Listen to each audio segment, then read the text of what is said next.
Thank you for joining this presentation where we are going to take a deeper dive to introduce a different way of looking at emotional wellness. My name is Heidi Gruss and I am a licensed mental health therapist, also certified in integrative medicine for mental health, and I am on a mission to educate and help more people achieve emotional wellness by understanding the connections among physical and mental health, nutrition, and healthy lifestyle choices. While it is out of my scope of practice to diagnose a physical problem within the body, the majority of clients who present to me with common complaints like excessive worrying, restlessness, and difficulty sleeping, perhaps feelings of irritability, sadness, and an apathetic view on life, they also reveal co-occurring medical issues like diabetes, arthritis, high blood pressure, and high cholesterol. Now, interestingly enough, the DSM, which is the diagnostic tool used by behavioral health professionals, specifically states that to receive a diagnosis of depression, the symptoms must cause the individual clinically significant distress or impairment in social, occupational, or other important areas of functioning. And the symptoms must also not be a result of substance abuse or another medical condition. However, in so many cases, it is nearly impossible to figure out which came first, the mental health condition or the medical condition. And in many ways, I challenge mental health professionals to question, does it even matter? Mental health experts like Leslie Korn, Julia Ruckledge, maybe you've heard of Edward Bullmore, they're all encouraging mental health professionals to look at nutrition, levels of inflammation, lifestyle behaviors, and co-occurring medical complaints to help explain and formulate more effective ways of offering symptom relief and recidivism of mental health problems. Let's first define what is emotional wellness. So when I'm talking about emotional wellness throughout this presentation, I'm really addressing the entirety of the human experience, from basic needs, including regular sleep and healthy lifestyle choices, to overcoming challenges and clarifying direction in life. So we foster emotional wellness by evaluating the client as a whole person. We want to look at everything from their childhood experiences and upbringing to their current set of circumstances. We focus on individual strengths, representing every single aspect of the client's life, even their spiritual health and strengths from their career. And we increase the person's knowledge and help them build skills and acquire resources to successfully support them in adapting to life's challenges. Now, the modalities used will vary depending on the therapist, but they usually incorporate some psychoeducation to ensure that new learnings are happening for the client, cognitive behavioral methods, which is really a fancy way of saying we're encouraging positive behavioral changes, and then motivational interviewing to increase long-term compliance and sustain the achievements that were made during therapy. The work to achieve emotional wellness is mapped out in a progressive fashion where we build upon positive changes. So we're looking for, first, reasonable replacements to unhealthy behaviors, rather than just focusing on reducing or eliminating the unhealthy behavior. It's important to recognize that we often cope in unhealthy ways because the unhealthy ways, they actually work. Whether we're trying to alleviate pain or discomfort or reduce a burden that we're trying to cope with, unhealthy ways work just as well as healthy ways do. There's just more consequences to using unhealthy coping strategies. So, for instance, let's look at the incidences of alcohol abuse, where there is also a diagnosis of PTSD. It's a common occurrence. Now, PTSD doesn't cause alcohol abuse. However, the symptoms of PTSD, including things like flashbacks and intense recollections of trauma, which often present in a really high intensity, they can be eased through the use of alcohol. So if we were to just focus on eliminating alcohol use, for instance, it leaves the client without another option to manage those flashbacks and intense recollections of the trauma. So if we do not equip the client with a healthy strategy, they are likely to revert back to the unhealthy strategy, right? So it's really important that we find a reasonable replacement before we take anything away. It's also critical to support clients as they work through obstacles and challenges to ultimately achieve a lifestyle where we're eating well, moving more, sleeping better, and stressing less. We want to feel physically vibrant and emotionally balanced, and we want to give you the information, resources, and confidence to promote self-healing. Now, please keep in mind that this presentation is only an introduction.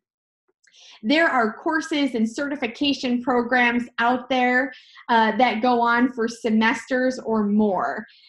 So I hope that you'll appreciate this snapshot that we're going to give you of our current day in the United States, looking at chronic illness and the projection of chronic illness in our future. We're also going to introduce some ways that nutrition and mental health are linked, with the opportunity to continue working together to understand your specific individual needs and priorities so that you feel better too. Now, as we get started, I'd like you to think about the last few interactions that you've had, maybe while running to the grocery store today, or maybe perhaps on your lunch break, where you came upon a person that you know, and you ask them a regular, everyday question like, hey, how are you doing? Okay, I'd like you to think about the most recent responses you've heard to that question. Perhaps they include things like, I'm good, just super tired. Or, I've been dealing with this awful pain in my back. I mean, it is killing me. Or who do you know who's recently said something like, my allergies have been driving me crazy. I never remember them being this bad. Or, man, I've had such a headache lately. And I bet you could name at least 5 people who are constantly saying, oh my God, it has just been so stressful at work lately. Do any of these responses sound familiar? You see, something has changed, that this is the common response that we hear. We as a society have become expected to live with chronic stress, whether it's from work, from battling an illness, or just dealing with the regular everyday. Chronic stress brings about its own burden and discomfort, but chronic stress also exacerbates problems with our emotional and our physical health. So now I'd like you to think about the most common ways that you cope with stress. Perhaps it's drinking more coffee, right? Here's a woman sitting at her desk drinking coffee right from the pot because she just can't get enough. I'm sure you've been that tired before, where you're literally chasing caffeine throughout your day just so that you can appear to feel alert. By the way, it's also worth noting, with our sedentary lifestyles, sitting has become the new smoking. Okay, what we know about consuming too much caffeine is that it will increase feelings of restlessness and anxiety. It raises our blood pressure and it raises our heart rate, and it can negatively impact our sleep. For people who are exposed to long-term chronic stress, we know their adrenal functioning is at risk, and caffeine naturally raises the levels of adrenaline in the body. So the combination of the two, too much caffeine and too much stress, can overstimulate the adrenal glands, causing them to burn out. And this is where we are starting to hear more and more about adrenal fatigue. We also know that long-term overconsumption of caffeine contributes to heart disease and heart problems and the development of ulcers because of its acidic nature. Now, after a long day, it might be a common occurrence to come home and start making a dinner rich in carbohydrates and heavy sauces, which trigger increased levels of serotonin in the body. So this behavior is where the term emotional eating comes from. The serotonin helps us with mood regulation and increases feelings of relaxation. So it's no surprise that after a long day at work, we crave foods to help us feel more relaxed. And after a long week juggling the demands at home and at work, well, that warrants an even bigger reward, right? Which may be a few drinks to help you decompress after that long week. Drinking alcohol increases the release of dopamine in the brain, which creates a feeling of elevated mood and helps to eliminate feelings of pain. So caffeine, food, and alcohol, they're all common coping strategies because they all work. The science tells us so. They are also socially accepted and they're easily accessible. Now, in a pilot study that was conducted among 120 nurses, who one may argue have the advanced education and professional training about healthy lifestyles and also about disease, these nurses were measured on their stress level and the use of coping strategies. Now, based on their self-report, nurses with higher stress levels had a higher consumption of alcohol and were less likely to eat adequate amounts of fruits and vegetables than the nurses who reported low levels of stress. It's also worth noting here that there were lower rates of adequate sleep and exercise among the nurses with higher levels of stress. And what we know about stress is that it impacts all areas of our health, emotional and physical. Where we see high stress levels, we also see higher rates of inflammation. Inflammation causes higher rates of chronic illness and physical concerns like memory loss, depression, insulin resistance, hormone dysregulation, and this is just rattling off a few. So it's no coincidence that as we've been experiencing higher levels of stress, we are also seeing rates of chronic illness skyrocketing. There are more than 100 million adults in the United States who have diabetes. While the Center for Disease Control reported in 2015 that there was finally a slight decrease in the number of new cases of diabetes among US adults, there were still 1.4 million new cases that year. So it's by no means going away. And we're awaiting the research from more recent years to see what's happening there. It's also important to look at our younger generation because the rate of new cases of diabetes among children and adolescents has continued to increase. Since 1970, unfortunately, the rates have shown a 500% increase in the number of children and adolescents diagnosed with diabetes.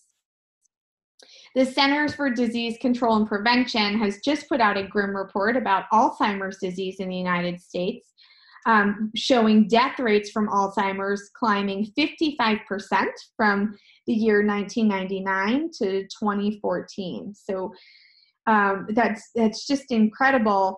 And they're only projecting that these numbers are going to continue to rise. And by 2050, it's expected to more than double, showing 13.8 million people being affected by Alzheimer's.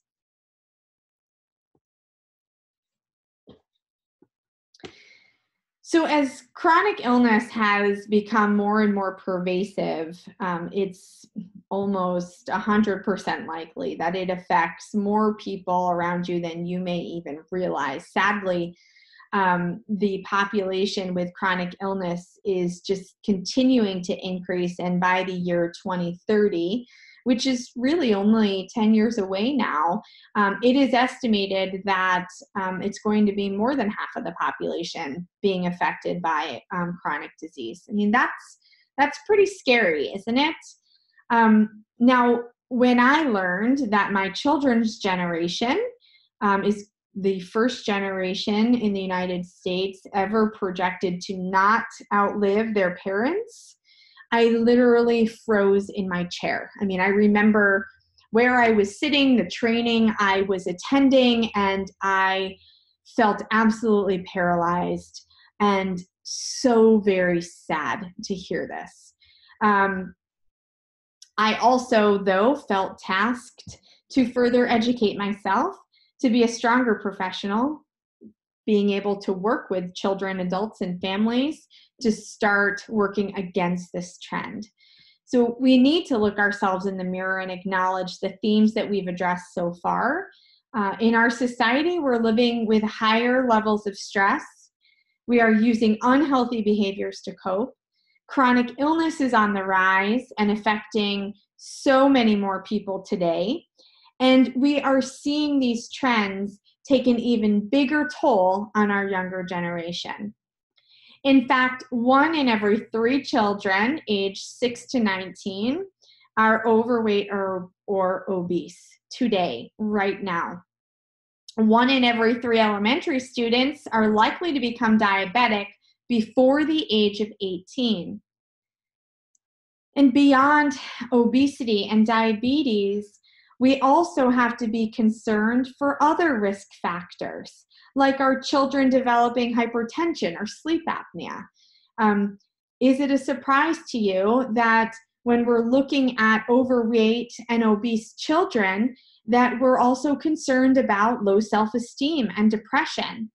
And of course, we know that obesity and high levels of inflammation go hand in hand. And as we've already showed you, inflammation is really just a trigger for more sickness.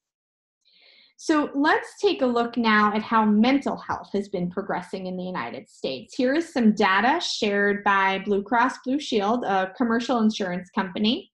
And in their article published earlier in 2019, not only are they drawing attention to the rise in diagnosis of major depression, they are also highlighting and creating a call to action about the number of people who are not pursuing treatment for their condition.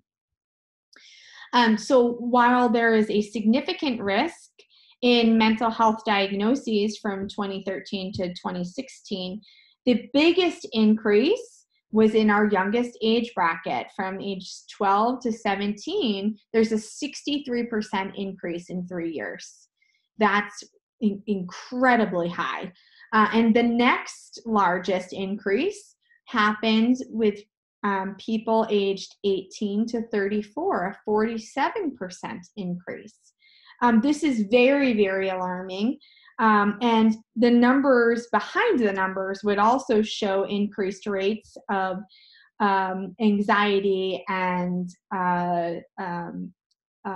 multiple diagnosis of depression and anxiety.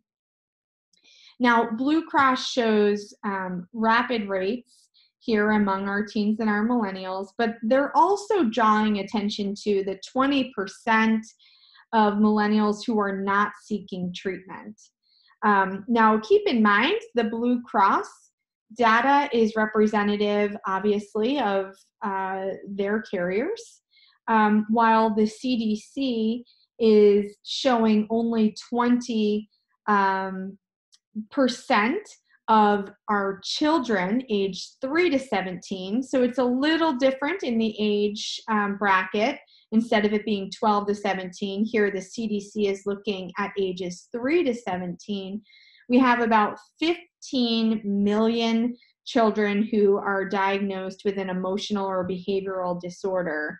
and only 20% of them are actually receiving the care that they need. So what we really need to be focusing on here is the answer as to why. And the Blue Cross article couldn't answer that question. I am offering you some explanations based on my 17 years of experience in the mental health field. One explanation may be the challenges related to pharmaceutical medication compliance. So it is common to hear people question whether or not their psychotropic medications are even effective, especially if they are taking them over the long term. Another common complaint and reason why people are not compliant with their medications is because they're tired of dealing with the really troublesome side effects of some of these medications. Things like weight gain, decreased sex drive, and the likelihood to not experience an orgasm. Having chronic upset stomachs and dull headaches, insomnia. I mean, here we're seeing that the treatment is causing more stress. It's also concerning to think about pharmaceutical medications precipitating other health concerns. And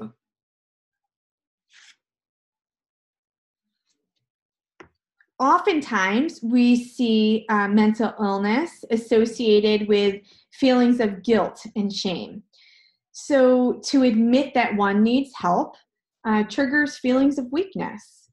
There may be a fear of being judged, and so they avoid treatment altogether.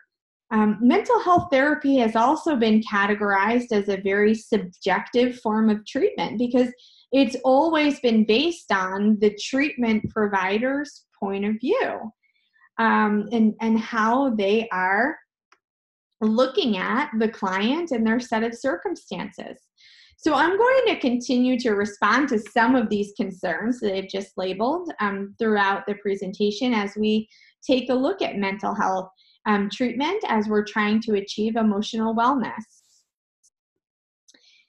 Here we see the connection between chronic health concerns and mental health at an 85% overlap. So 85% of clients with major depression are also battling another chronic condition. So we know that there are 22 million adults suffering from depression, which would then mean that about 18.7 million also have a chronic health condition. And these numbers are only representing depression. We haven't gotten into the stats and figures behind anxiety, autism, ADHD, and Alzheimer's, which also have dramatically increased over the last decade.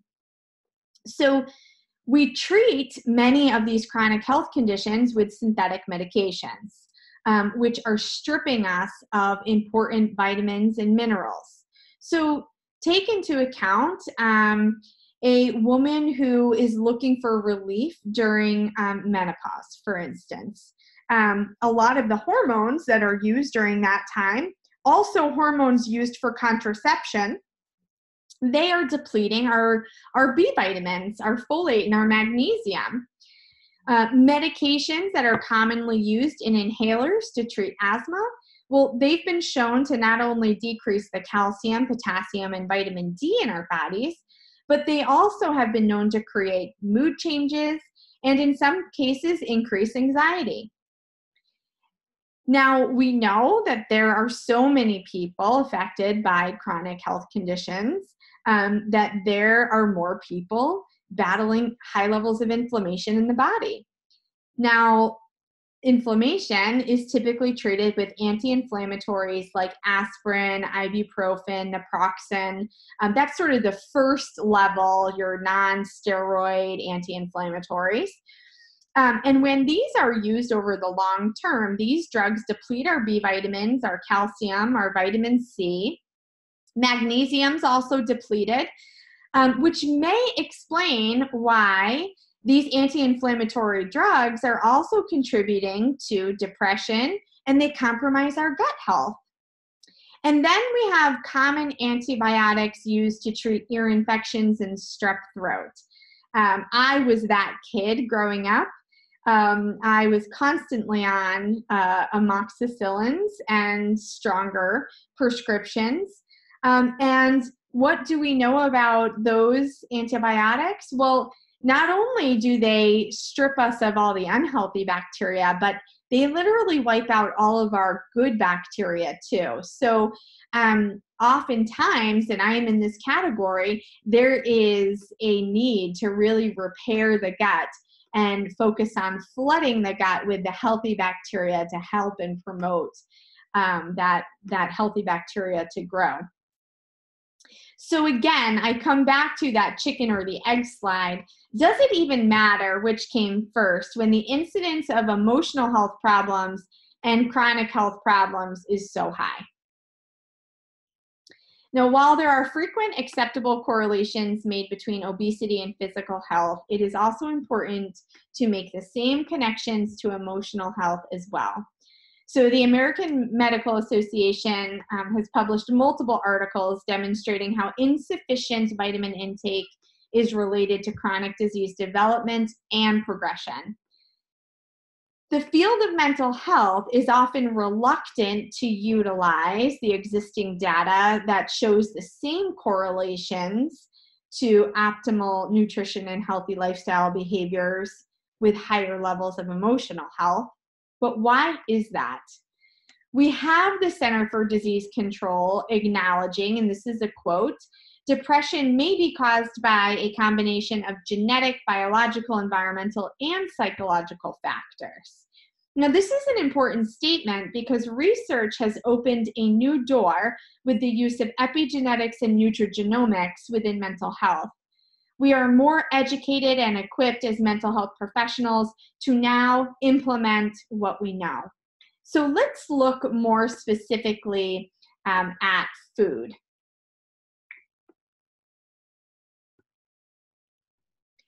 Even if you place yourself in the healthy category based on the fact that you do not have any physical health problems, and you are not at risk for obesity since you maintain a healthy weight, I encourage you to digest the following material because remember, the goal here is to promote emotional wellness, which is not the same as just the absence of an actual problem, okay?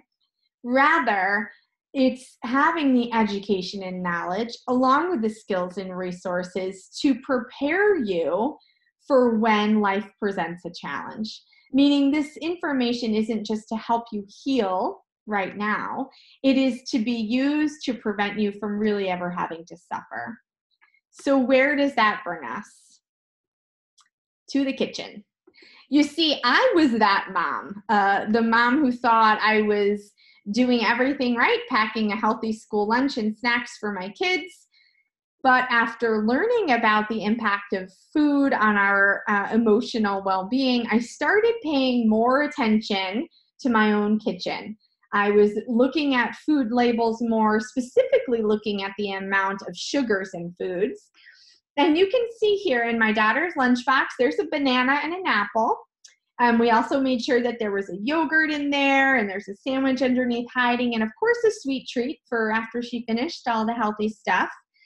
Now, when I did a quick tally of the sugar in just the mini muffins and the yogurt, it came to 33 grams. Now, that's just 2 items in that lunchbox. And that's not even a full meal, and that's only 1 meal of the day, right? And I'm already well above the 25 to 30 gram target, and I was considering myself to be pretty healthy. So the result was I was absolutely appalled. I couldn't believe the amount of sugar in different foods, not to mention the amount of synthetic ingredients, food dyes, artificial flavors that were included, and then all the hidden sugars, you know, the other things I had to look at, and the high fructose corn syrup. I mean, holy moly, this is a problem. But let's just stay with sugar for a moment, because what we know about sugar is that it's highly addictive. The second we taste those sweet, rich desserts, they're often really spongy and cakey, so there's a texture element to this as well. We just want more and more of them. And it's not all in our heads. There was an article published in Psychology Today showing the impact of sugar that it had on the body, specifically on dopamine in our brain. And the reaction was as high as a potent narcotic. Now, if you know anything about dopamine, you know that dopamine affects our mood, our alertness, our mental functioning, our ability to cope with pain. So if that is the impact that sugar has on dopamine alone, doesn't that give another reason why we like to eat and why we crave sugar, right? Because we like that feeling. There was another study that was done in the British Journal of Psychiatry involving 3,500 middle-aged adults. And it found that those who ate a diet consisting of a lot of processed foods had a 58% increased risk for depression than those who ate more of a whole food, plant-based diet, who had a 26% reduced risk for depression. It's incredible. Sugar also increases insulin in our body. With the amount of sugars in our foods, right, it spikes the level of glucose in our body, and the brain and the body work optimally when the glycemic index of our food is lower, right? So we try to maintain pretty consistent levels of glucose throughout the day. And sugar is depleting our B vitamins in our body, which our B vitamins are supporting our mood and our energy level, okay? Now, Dr. Mark Hyman, who is the medical director of the Wellness Center and best-selling author, he hit the nail on the head in his book, The Ultramind Solution, where he writes, researchers have started calling depression the metabolic syndrome type 2, because instead of just having a fat, swollen belly, you also get a fat, swollen, and depressed brain. I thought that was just, it hit the nail on the head. Sugar creates more inflammation in the body, and inflammation goes hand in hand with depression. Inflammation is also at the root of so many health problems. So who do you know with allergies, arthritis, skin problems like psoriasis and eczema, chronic headaches, digestive issues, people who are complaining about gas and bloating, constipation, people with diabetes, ADHD, increased inflammation impedes our attention and ability to focus. Who do you know with autism, Alzheimer's, depression, autoimmune disorders? Inflammation plays a role in each and every one of these health concerns. So if we know that sugar increases inflammation, wouldn't it be a natural first step to start reducing sugar in our diet? But it's hard to do. Supermarkets overfill grocery shelves with chemically induced sugary processed foods packaged to catch the consumer's eye, especially our children's eyes, right? And sugar is disguised in so many different ways, right? We see labels on packaging highlighting that something is sweetened with fruit juice or high fructose corn syrup, or the various names of different sweeteners and syrups, glucose salads. And then we know about the majority of processed foods, regardless of their sugar content, end up being converted to sugar during the digestive process. So the standard American diet is comprised of mostly processed food, and it's really just sad. Since the 1970s, nutrition has no longer been the focus within the American diet. It's really been all about consumerism. The average vegetables today have anywhere from 5 to 40% less minerals and vitamins compared to those harvested just about 50 years ago. And that's because of the way that our agricultural practices have changed. Pesticides are commonly used. Our soil is depleted of nutrients. And new-to-nature chemicals are used to increase crop size. We overprocess foods so that they have a longer shelf life at the supermarket. So even if you sustain a healthy diet filled with fruits and vegetables and other fiber-rich foods, there are significant nutritional gaps.